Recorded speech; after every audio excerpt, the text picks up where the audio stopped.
Francisco Bravo est né en 1901 en Espagne, Amazone.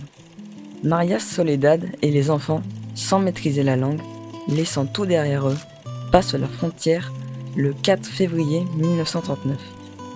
Ils séjournent 18 mois difficiles dans le camp de Longueville avant de pouvoir s'installer à l'été 1940 à Brive-la-Gaillarde. Francisco, considéré comme un rouge, qu'il n'est pas, est déporté au camp de Mauthausen le 23 janvier 1942. Après 6 années, Francisco retrouve son épouse et ses enfants le 20 juin 1945 à Brive.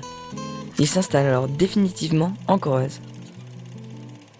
Employé à la Compagnie des chemins de fer, il se marie en 1925 avec Maria Soledad. De cette union naissent 4 enfants, Francisco, Angel, Carmen et Fraternidad, prénommés ainsi à sa naissance en 1936, en référence aux valeurs républicaines.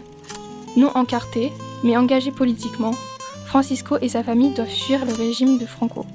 Francisco passe la frontière de la Tour de Carol le 8 février 1939. Dès lors, il consigne ses mémoires, son parcours de migrant dans cette Europe en guerre. Après un mois passé dans des conditions affreuses au camp de Sept-Fonds, il s'engage dans l'armée française, toujours animé par sa volonté de servir la République. Lors de la bataille de Brédune, en juin 1940, il est fait prisonnier. Il intègre le Stalag en Allemagne, puis l'Oflag en Autriche. Malgré des conditions de détention terribles, Francisco ne déroge jamais aux valeurs républicaines qui l'animent. À la libération du camp, le 5 mai 1945, il fait partie des 2000 survivants sur les 7300 combattants républicains immatriculés à Mauthausen de 1940 à 1945. Ce témoignage et ses archives ont été recueillis auprès de sa petite-fille Rosette.